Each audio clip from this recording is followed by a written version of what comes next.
Fala pessoal, beleza? Bem-vindos a mais um Pod Mais, um podcast ProData mais Mob.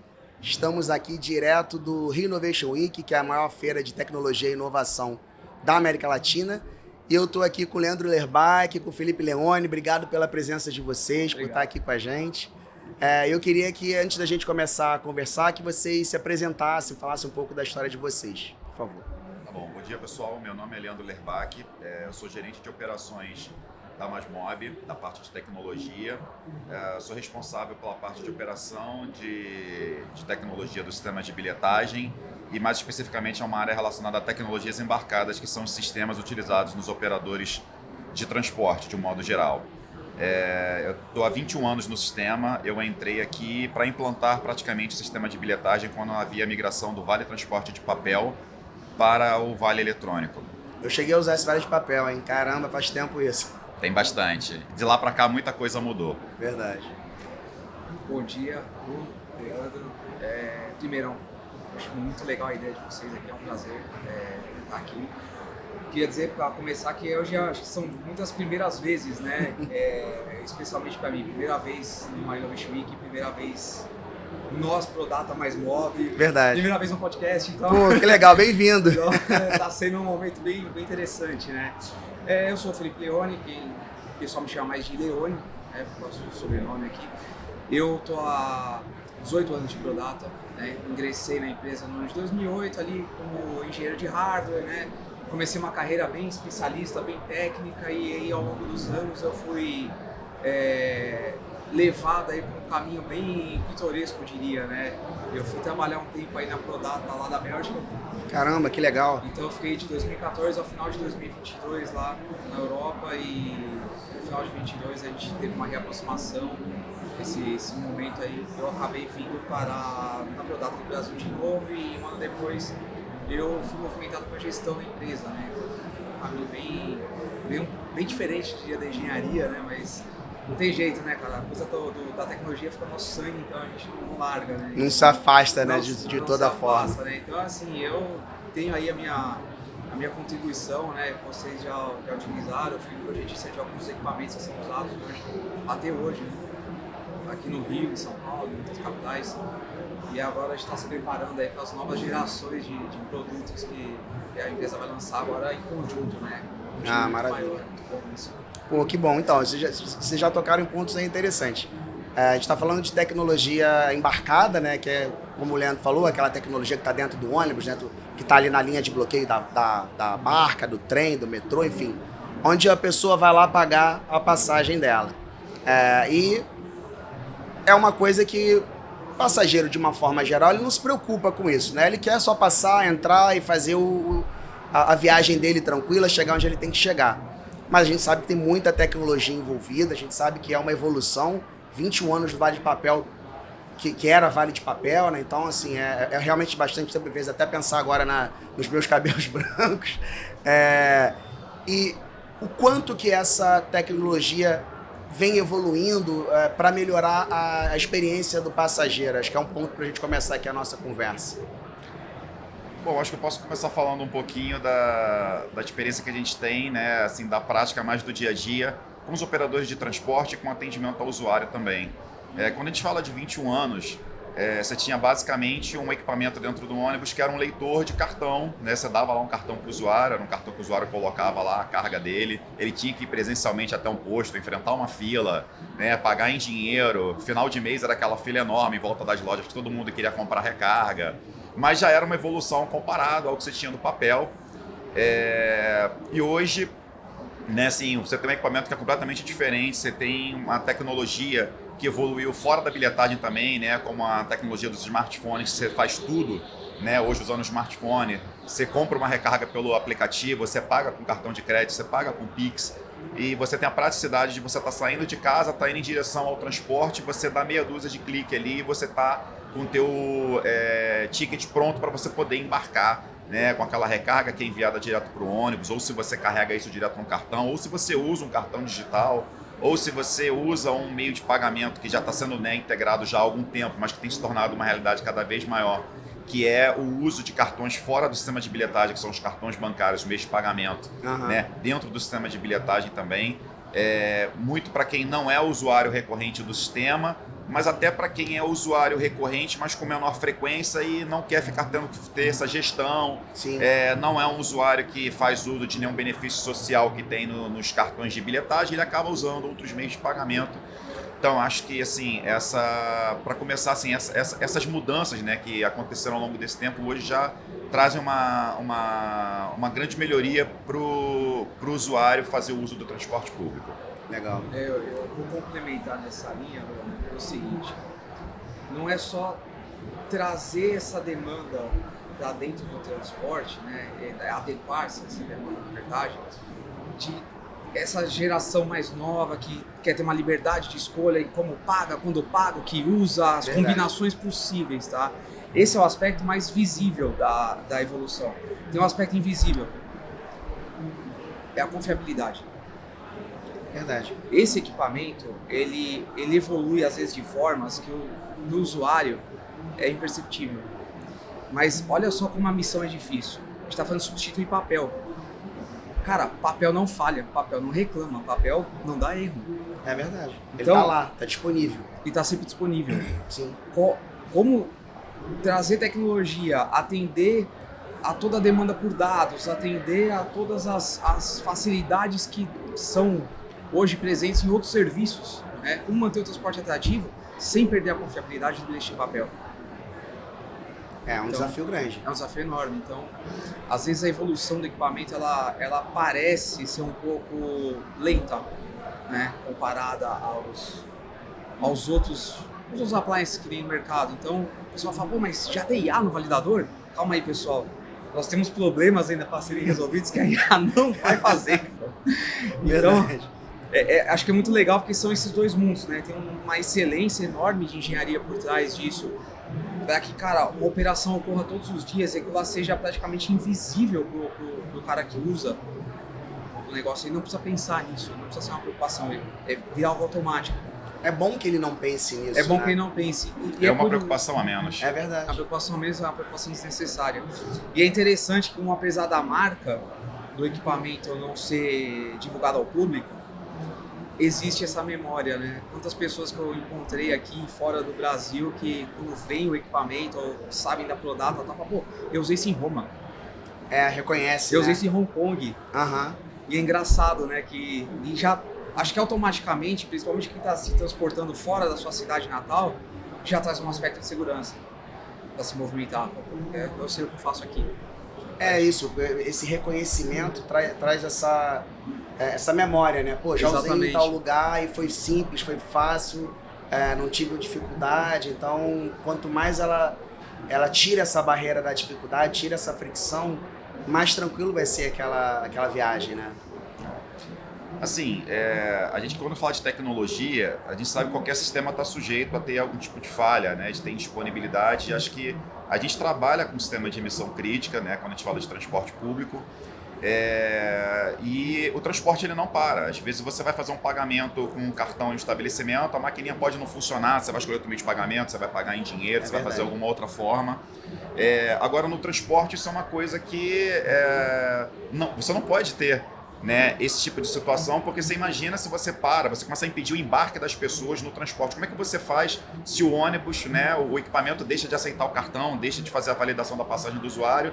O impacto operacional que você traz, as pessoas não conseguirem embarcar, e hoje as pessoas já não estão mais com dinheiro, né? Como que isso é tratado? Então, assim, o que o Felipe falou assim, a preocupação de fazer um sistema confiável, desde o equipamento que está na ponta até todo o sistema que está na retaguarda, para que você garanta assim, o maior tempo de disponibilidade possível, para que você gere o menor impacto, a menor fricção para o usuário, porque qualquer período que seja de 5 minutos, 10 minutos que você tem uma instabilidade no sistema, você já percebe rapidamente hoje com as redes sociais o quanto de impacto isso traz para os usuários, as reclamações, né, as filas que isso gera. Então, cada coisa que é pensada dentro do sistema de bilhetagem para ser implantada, para ser desenvolvida como uma novidade, é sempre importante se avaliar qual é o risco que aquilo ali pode trazer para o negócio, ao ponto de impactar a principal finalidade, que é transportar o passageiro. A bilhetagem ela é meio para o usuário ter acesso. Na verdade, a gente está falando de transporte de pessoas, né? E aquilo que você falou, ela não tem que ter preocupação se aquilo vai funcionar ou não. Ela sabe que ela vai sair, que ela quer pegar o transporte que ela precisa para chegar até o destino e ponto. Né? Ela não tem que sair pensando, será que hoje vai funcionar? Será que hoje não vai funcionar? E hoje isso não é uma preocupação Sim. que se tenha. E se ela tiver essa dúvida, ela vai acabar migrando para um transporte por aplicativo, vai pegar um carro, uma moto, e aí a gente vai para aquela questão da retomada do passageiro que a gente tem desde a época da pandemia, que começou a perder, né? Enfim, depois que chegaram os aplicativos. Se eu ficar criando situações onde gere dificuldade dentro do ônibus, vai ser mais uma barreira para ele voltar a usar o transporte público. Então, tem que ser fácil mesmo, tem que ser invisível, né? Uma solução invisível. Agora, também tem um ponto, eu entendo que tem um desafio tecnológico, mas também tem que ser uma solução, né? Falando com o engenheiro agora, durável. Ela tem que ser robusta, porque a gente está falando do espaço também. Posso estar falando uma grande bobeira aqui, mas eu tenho a sensação de que uma linha de catraca ela é um ambiente um pouco mais controlado, uma linha de bloqueio. Mas um ambiente dentro de um ônibus, dentro de uma van, a pessoa está passando às vezes com uma bolsa, com uma mochila. Acho que o risco de ter ali esbarra, bate, não sei o quê, se for um equipamento que não for durável, ele não vai aguentar essa passagem ali do dia a dia. Correto. Não só isso, né? Existe esse risco assim da manipulação indevida, do vandalismo, que isso aí é inevitável. Mas existem as outras características, variações climáticas, ciclo de temperatura, vibração, fatores elétricos, má instalação, veículos antigos, tudo isso cria um ambiente que a gente chama de ambiente agressivo ao equipamento. Né? Então, imagina coexistir isso dentro de um veículo, às vezes com outros equipamentos de outros serviços instalados juntos. Cara, isso é um universo de agressões ao aparelho, né? Então, a gente está falando desde do ar-condicionado que parou e a máquina esquentou, a vibração, a interferência de rádio, né? Ao mesmo tempo, o equipamento não pode fazer isso com ninguém. Né? Então, ele tem que ser imune e não ser agressor ao mesmo tempo, né? E suportar, lógico, operações 24/7, 100 mil horas de operação ligado, ininterruptas às vezes, assim, realmente uma coisa que ela deixa a gente muito empolgado e muito apaixonado por trabalhar, porque é uma tecnologia que tem pontos em comuns em uso de componentes em outros mercados. Só que o ambiente todo de aplicação e o impacto na vida pública, na vida cotidiana, traz essa sensação de que é uma missão muito mais nobre, cara. Dá um orgulho, né? Dá um orgulho de ver quantas pessoas, né? Até vocês, não sei se você tem filho, o Leandro tem. Eu tenho um casal. Levar minha filha no metrô, ela vê, isso aqui foi o pai que fez, cara. Olha que legal, cara. Isso ela conta pras amigas, né? Isso é muito bom mesmo. É uma coisa muito boa, né? Saber que a gente indiretamente facilita a vida de tantas pessoas que já têm tantas dificuldades. Né?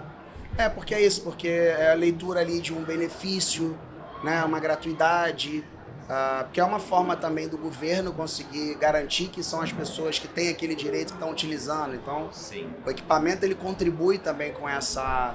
Né, com esse bem público você ali. Cria a possibilidade de se criar mais programas sociais uma vez que você tem maior controle. Porque verdade. no passado talvez você não tivesse tanta oferta porque havia muita fraude, você não havia como controlar. Então a tecnologia, né, ela traz também esse controle e permite uma implantação de políticas públicas aí mais abrangentes, né, e mais controladas com menor evasão de receita para a própria fonte ali que o governo utiliza. É verdade.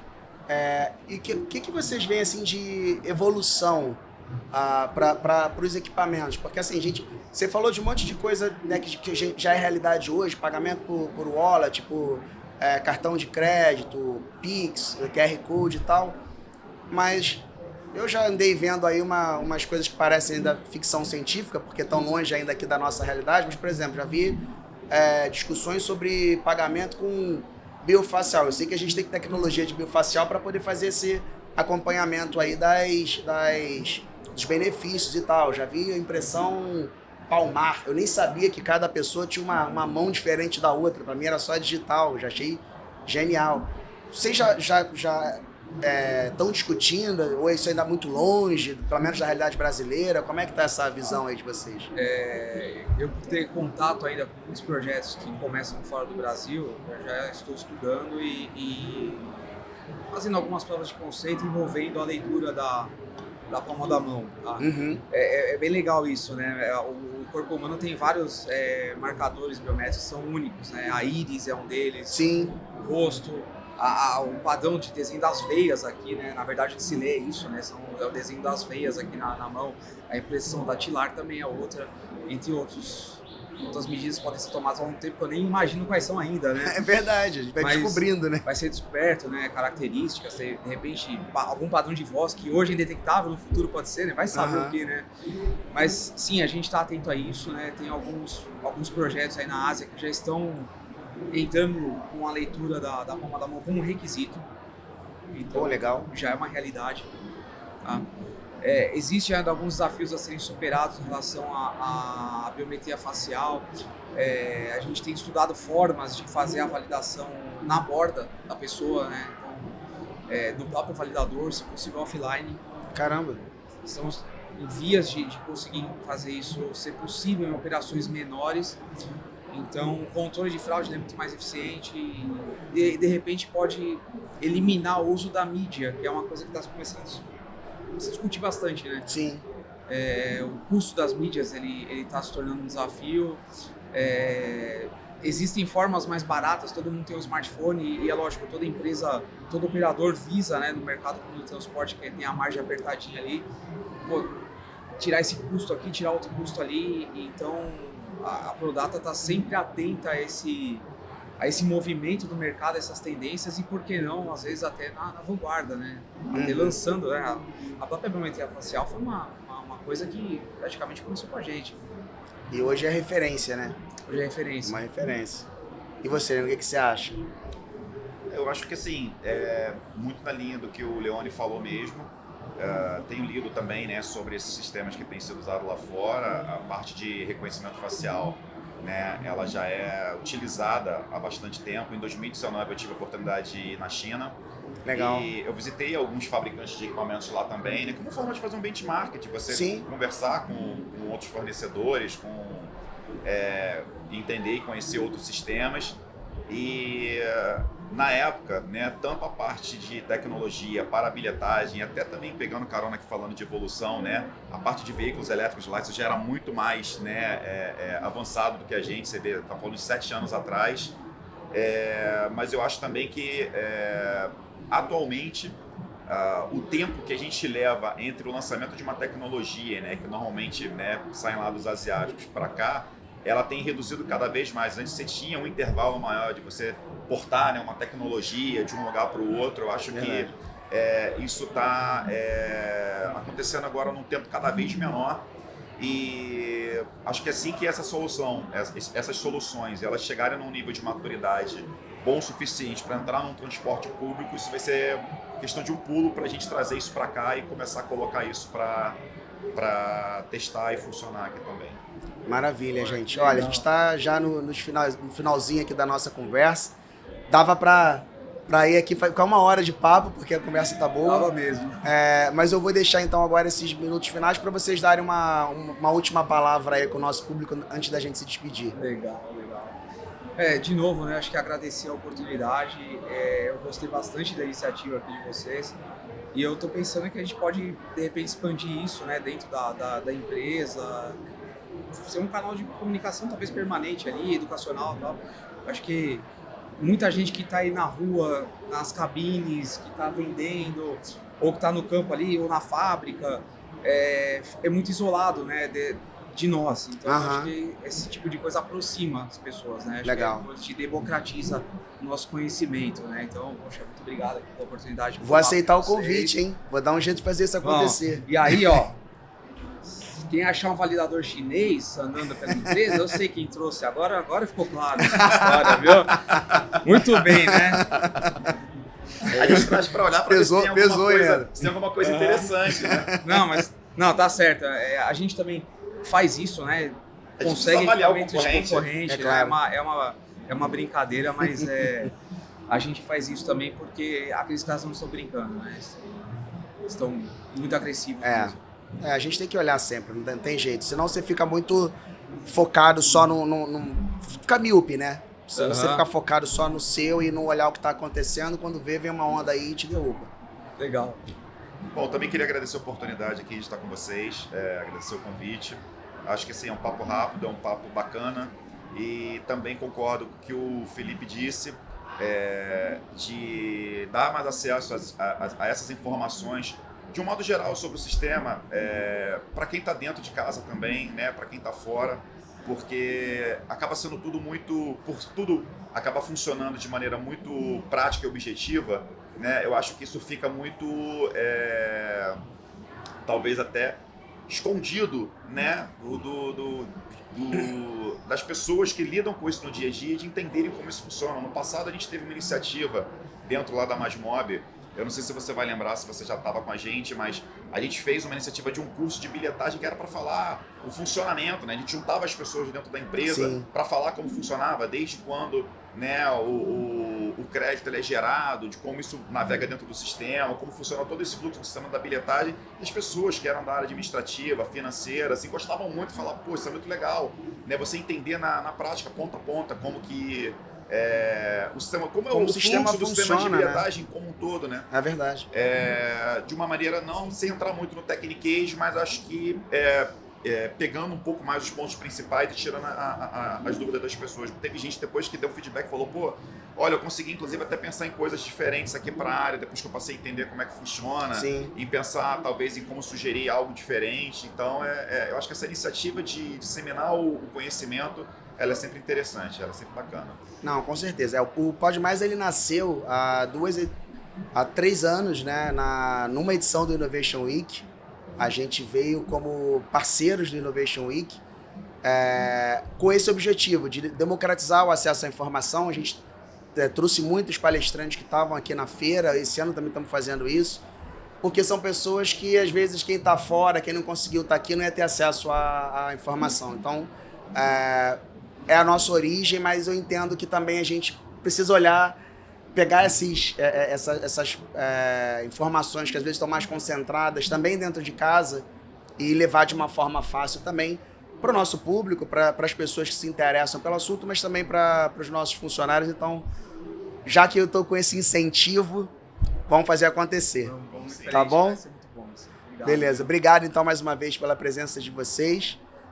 Você que assistiu aqui, agradeço também pela audiência. Continuamos no YouTube, no Spotify. Siga para a Data Mais Mob no Instagram, no LinkedIn. E até o próximo. Obrigado.